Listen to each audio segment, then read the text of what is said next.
Olá pessoal, Silvio Andrade, engenheiro civil da SA Solução de Engenharia. Estamos aqui para mais um Pergunta ao Silvio Andrade. Hoje vamos responder a pergunta de Bruno Lima, mas antes vamos à nossa vinheta.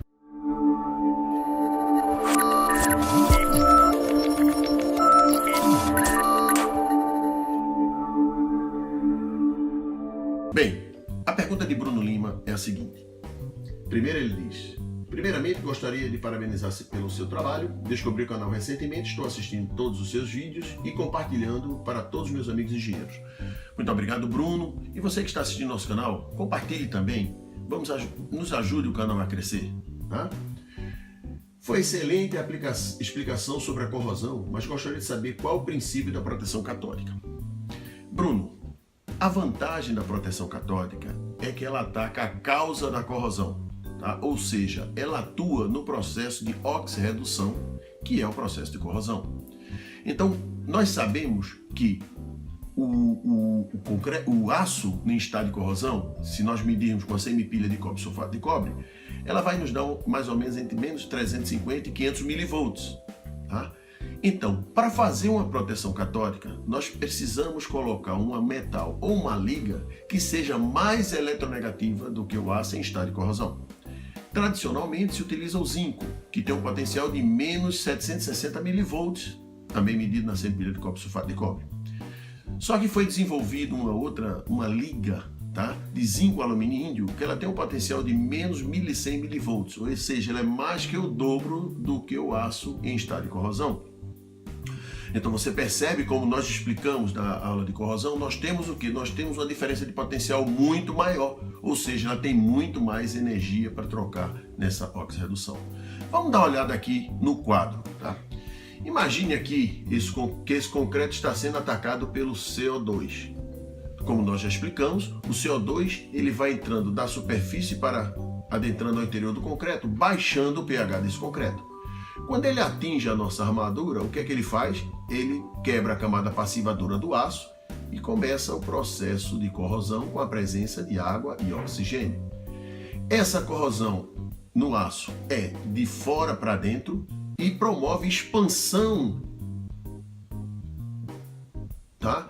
Que quando supera a resistência à tração do nosso concreto, começa a aparecer as microfissuras. Então, microfissuras, depois rachaduras e depois desplacamento da camada de recobrimento do concreto. Então, voltando para cá. Então, tanto na recuperação tradicional como na recuperação por proteção catódica, nós precisamos eliminar esse concreto danificado, chegar à armadura do aço e analisar, limpar e analisar. Se ela perdeu mais do que 10% na seção nominal de projeto, necessita de um reforço estrutural, independente de ser com a proteção catódica ou no tratamento tradicional. Se ela não perdeu, tudo bem. Nós fazemos a limpeza da armadura, tá? E voltando para o nosso quadro, então o que é que fazemos? Nós eliminamos esse concreto danificado, tá? Vamos eliminando o concreto danificado, conforme já falamos, limpando a armadura. No tradicional, nós passamos uma pintura de argamassa polimérica com inibidor de corrosão e fechamos a estrutura. Só que nesse tradicional, o que acontece? O que era anodo passa a ser catodo, mas o que era catodo passa a ser anodo. Ou seja, quando nós fazemos recuperação tradicional, nós começamos um processo de corrosão que é chamada de corrosão de anel, imediatamente após o tratamento. Na proteção catódica, nós vamos imaginar aqui uma pastilha ou de zinco ou daquela liga de zinco e alumínio índio e interligamos ao nosso aço do concreto armado.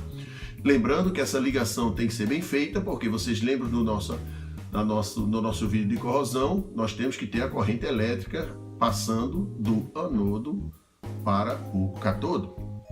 Tá? Então vejam, com a proteção catódica, essa liga ou metal será o anodo e toda a abrangência desse tratamento, o aço se transformará em catodo. E a grande vantagem na zona imediata que após a abrangência do anodo vira uma zona neutra, não gera corrosão. Voltando para cá. Então vejam bem, nós colocamos o anodo de sacrifício, essa liga ou esse metal, e agora nós precisamos recompor o concreto.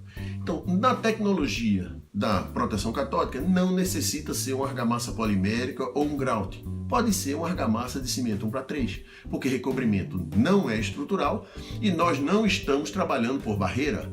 Caso água e oxigênio chegue aqui, quem vai corroer o anodo. Tá? E o dimensionamento dessa proteção catódica pode ser feito para 5 anos, 10 anos, 15 anos, 20 anos, é só você aumentar a quantidade de anodos que você vai colocar. Tá? É relacionado diretamente com a superfície específica. Quanto maior a superfície específica do anodo que você coloca, maior a durabilidade do seu tratamento. Então, voltando para o nosso quadro, é só recompor a argamassa com uma argamassa de 1:3 que está resolvido o nosso problema. Voltando para mim, é isso aí, Bruno. Esse é o princípio da proteção catódica. Espero que você tenha gostado.